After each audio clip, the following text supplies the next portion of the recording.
यहाँ पे ना तो कोई अस्पताल है ना स्कूल है। 34 वार्ड हैं खोड़ा के अंदर सभासद के। अगर सही मायने में देखा जाए तो हर वार्ड में 2 प्राइमरी स्कूल चाहिए। इस तरह से 34 दूनी कितने हो गए?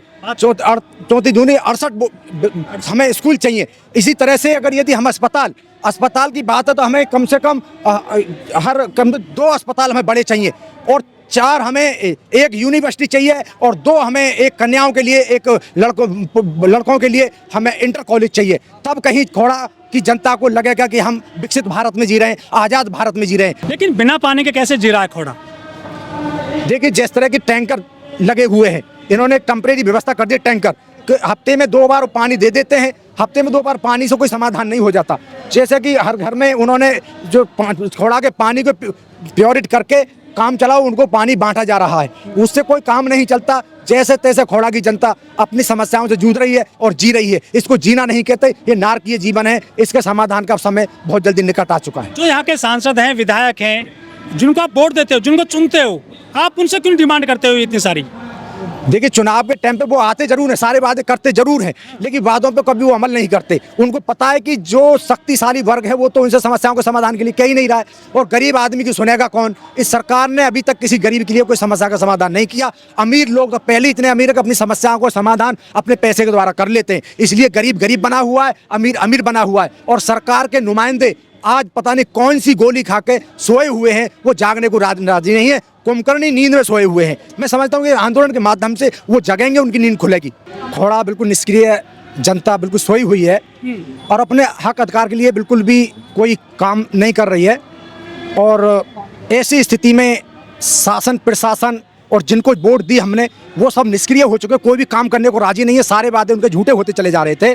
तब हमें एक उम्मीद, जो हमें एक क्रांतिकारी जो नेता हमारे समाज ने पैदा किया है, उस क्रांतिकारी नेता ने, हम उनकी शरण में गए और उन्होंने आश्वासन दिया कि हम आपके बीच में बहुत जल्द आ रहे हैं। 1 महीने के संघर्ष के बाद वो आज हमारे बीच में आ रहे हैं और मुझे उम्मीद है कि इस आंदोलन के माध्यम से जनता और की जो रोष है उसके द्वारा जो सरकार और सरकार के नुमाइंदे, उनके बीच में एक संदेश जाएगा कि हमें अब बहुत ज़्यादा लेट नहीं करनी है। हो सकता है कि जनता सड़कों पे आ जाए और हो सकता है कि जनता बीजेपी से विमुख हो जाए और उसको वोट भी न दे। ये खोड़ा में सिर्फ पानी की दिक्कत है या और भी सुख सुविधा मिल रही है पूरी बाकी की, सीवर की, सड़क की, सुरक्षा की? देखिए, कहने को तो यहाँ कोई सुविधा है नहीं। मैं देखता हूँ कि इससे ज़्यादा विकट समस्या तो हमारे लिए स्कूल के स्वास्थ्य की भी है, स्कूल कॉलेज की भी है, सुरक्षा की भी है, लेकिन वो चीज़ों पे जनता का भी ध्यान नहीं है। क्योंकि पानी हमें एक ऐसी चीज़ है जो सबको जीवन देता है। जब जीवन देने वाला पानी अगर खराब होगा, अगर हम उसे पिएंगे तो हमारे स्वास्थ्य के साथ भी खिलवाड़ होगा, बीमार होंगे। मैं देखता हूँ कि खोड़ा के अंदर इतनी बीमारी है, पानी जनित बीमारियां हैं, जो जितना भी यहाँ पे गंदगी है उससे जनित बीमारियां हैं। वायरस यहाँ पे इतना फैला हुआ है कि बीमारियों का अंबार लगा हुआ है। इस सरकार को जगाने वाला चाहिए, लेकिन करें क्या कि जो कुछ लोग बुद्धिजीवी लोग हैं, वो उसी वर्ग के लोग हैं, वो नहीं चाहते कि अपनी सरकार की आलोचना करें, उसे कोई अधिकार मांगे। इसीलिए समस्या अभी तक निरंतर बनी हुई है। अच्छा, ये एकदम से आंदोलन कैसे शुरू हुआ है? लेकिन सालों से यहाँ दिक्कत है पानी की। तो देखिए, जैसा कि अब से पहले भी बीजेपी के लोगों के द्वारा असफल आंदोलन हुए, वो सिर्फ एक दिखावा मात्र करते थे, जनता को भटकाते थे, लगता था कि हम लड़ाई लड़ रहे हैं। इस तरह से उन्होंने कई बार ऐसे आंदोलन किए और बड़े आराम से वो चुपके से अपने घर भी जाकर बैठ गए। समस्या ज्यों के त्यों बनी रही।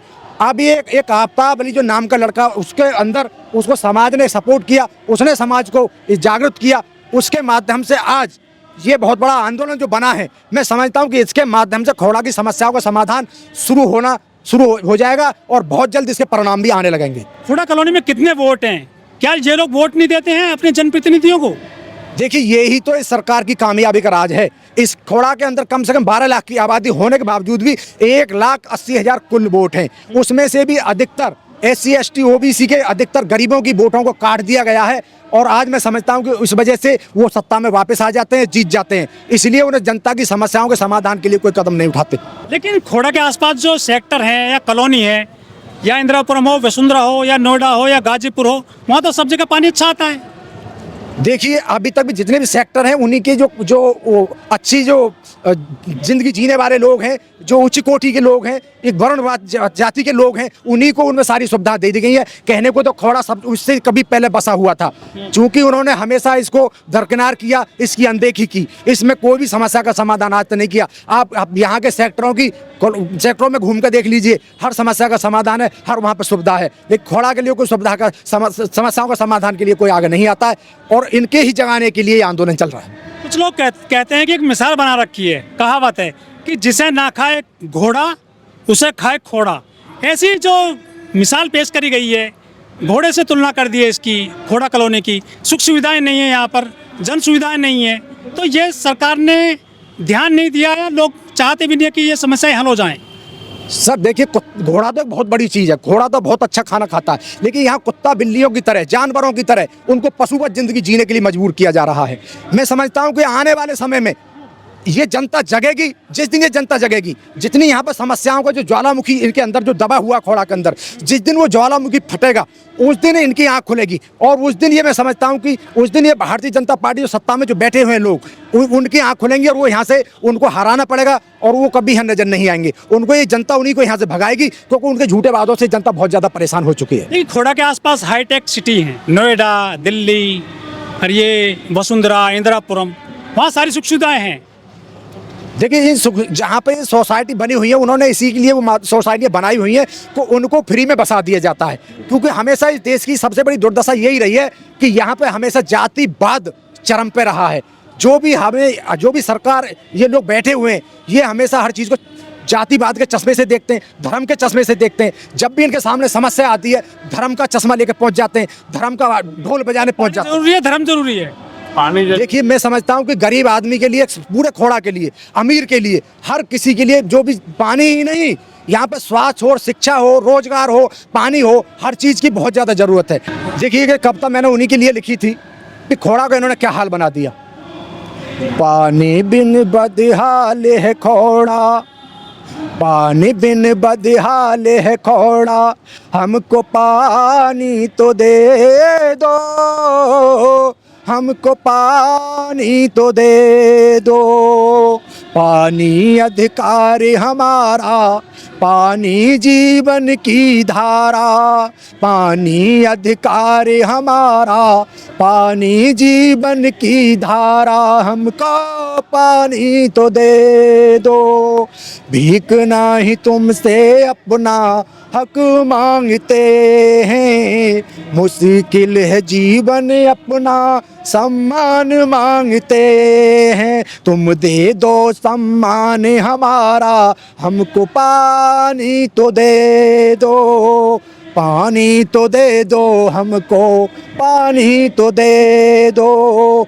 याद करो तुम्हें उनको जो वादे किए थे, अब पानी मिलेगा तुमको ये तुम कह रहे थे।